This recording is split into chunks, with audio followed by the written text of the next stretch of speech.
The Emperor's Club is a 2002 American drama film directed by Michael Hoffman and stars Kevin Kline. Based on Ethan Kanan's short story, The Palace Thief, it tells the story of a prep school teacher and his students at a fictional boys' prep school, St. Benedict's Academy, near Washington, D.C. It was filmed at Emma Willard School in Troy, New York, although St. Benedict's Academy is said to be modeled after Phillips Academy, a preparatory school in Andover, Massachusetts. Kline, discussing the film at his alma mater, St. Louis Priory School, said that he modeled his character after the Rev. Dom Timothy Horner, an English Benedictine monk and headmaster of Priory when Kline was enrolled there. Plot. In 2001, William Hundert, a retired classics teacher, is flown out to a luxurious resort in the Hamptons owned by one of his former students in order to be the guest of honor in an impromptu reunion. As he gets settled in, he reflects on the turn of events in a flashback of his time working at St. Benedict's Academy, a prestigious preparatory school. 28 years earlier, a younger Mr. Hundert is enthusiastic about the start of the school year. His class turns out to be a strict yet inspiring lesson for the freshmen. They include laid-back Louis Massaudi, the introverted Martin Blythe, and the studious Deepak Mehta, all highly intelligent.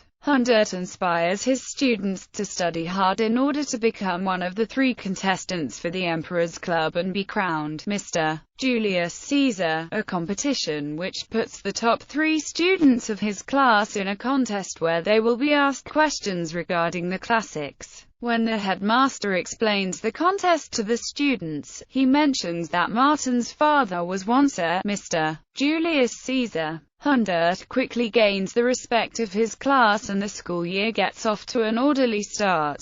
However, Hundert's tightly controlled world is shaken when a new student, Sedgwick Bell, walks into his classroom. Bell is the cocky son of a senior U.S. senator who possesses none of Hundert's principles. A fierce battle of wills begins between Hundert and Bell. Bell's rebellious nature quickly makes him the interest of the class, as he not only is willing to talk back against Hundert, he also freely shares pornographic material and is willing to play hooky and travel off-limits to a nearby prep school for girls. After Sedgwick orchestrates a prank then spoofs the class, Hundert humiliates Bell when he asks him to name a single Roman emperor. When Bell cannot, Hundert asks the other students to name the line of succession of the Roman Empire, to which the boys perfectly recite the chronological order. This embarrasses Bell when he realizes that while the other boys enjoy his pranks, they are unwilling to slack off in their studies.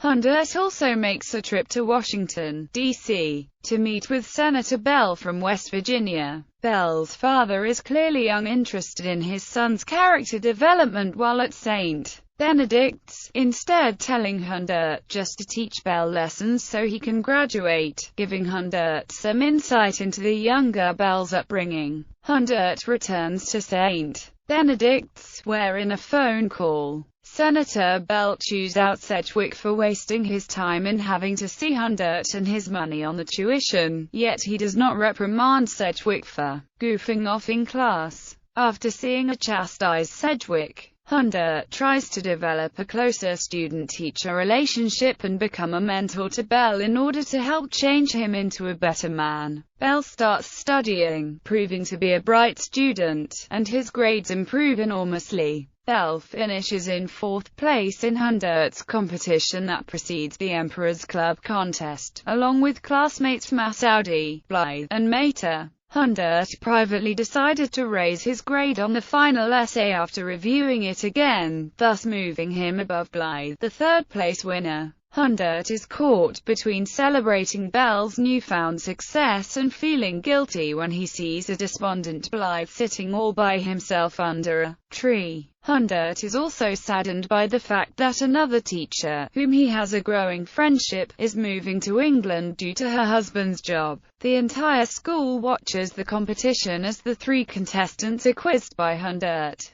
After many questions, the confident Masoudi is eliminated after he makes an incorrect answer. Hundert becomes increasingly suspicious of Bell raising his toga to his head to think. When Hundert takes a recess to confer with the headmaster on suspicion of cheating, he is urged to give Bell a pass, as Senator Bell is in attendance. Rather than confront Sedgwick, Hundert instead asks him a question not in the books: who was Hamilcar Barker? Knowing full well that the answer would not be on any materials used to cheat, but knowing that Mater would be able to answer it because Hundert knew that Mather, who had an interest in military science, was reading about Barker on his own time. Bell is stumped and Mater is crowned Mr. Julius Caesar. Afterwards, Bell admits to Hundert that he cheated by placing crib notes on the inside of his toga sleeve, and wonders why he was not taken to task. Although Hundert does not publicize this, the trust he once had with Bell is broken. Students move up to higher grades before their graduation from St. Benedict's, and Bell is shown reverting to his LAX behavior and lack of interest in academia. In 1976, Bell is shown barely squeaking by in his classes, gaining acceptance to Yale University only on account of being the senator's son. Hundert regrets not being able to influence Bell more. 25 years later, Hundert's life has changed. A lifelong bachelor, he is now married to the woman with whom he had a close friendship for years after her marriage ended. After the headmaster of St. Benedict's dies, Hundert seems poised to succeed to the top spot.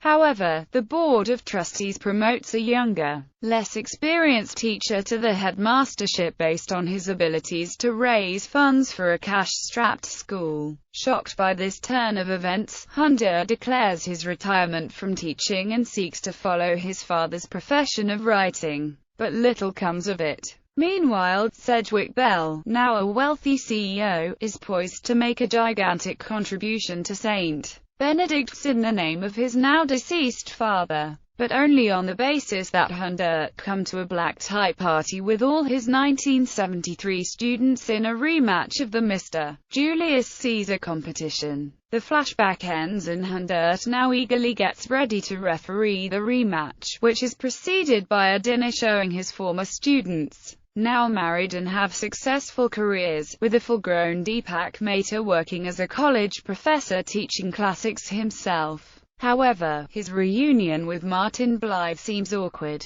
Blythe still has some of his awkwardness as a boy, and tells Hundert he appreciates getting a glowing letter of recommendation from him when he applied to college. The Mr. Julius Caesar competition is held in an elaborate room made up to look like a Roman villa. After Masoudi is eliminated, the competition boils down to a series of questions between Bell and Mater. In a sense of déjà vu, when Hundert notices Bell stumble on a question then recover, he notices that Sedgwick is wearing a tiny earpiece with which he is in contact with a graduate student feeding answers to him. Hundert once again asks an obscure question he first asked his class back in 1973, who was Shutruknak Hunter, mentioned on a plaque that all the other students knew about, but Bell, having been a late arrival, fails to answer. The reason for this was mentioned at the start of the school year by Mr. Hundert to his students when he explained that any reference to Shutruknak Hunter cannot be found in any textbook, as great ambition and conquest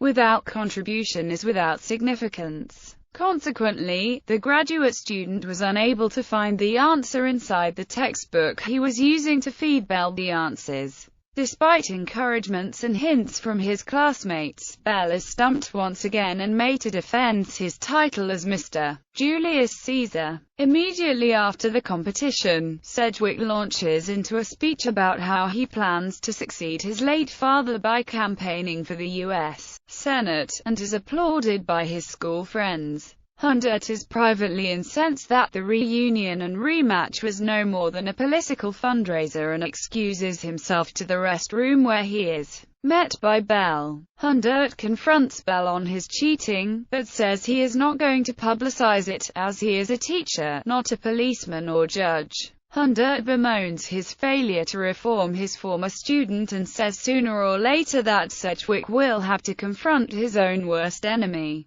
himself. An indifferent and unmoved Bell says that Hundert has let life pass him by, whereas in his world people behave in Machiavellian ways to get what they want, and that he will be known all over the United States because he will win the election no matter what. Unbeknownst to Bell or Hundert, one of Sedgwick's sons was also in the restroom. He looks at his father with shock, implying that one unseen punishment for Bell will be the same rocky relationship Hiram Bell had with the younger Sedgwick. Seeing Blythe having a drink at the bar, Hundert confesses that Blythe deserved to be in the Misty Julius Caesar competition, but that he gave his spot away to Sedgwick. Blythe says that it does not matter since he has accomplished other goals in life, but his body language gives ambiguous signs that he is unappreciative of having bad memories revisited. The day after the rematch, the resort looks barren. Hundert is then greeted by his 1973 students who give him a surprise breakfast and present various mementos of their time under his tutelage.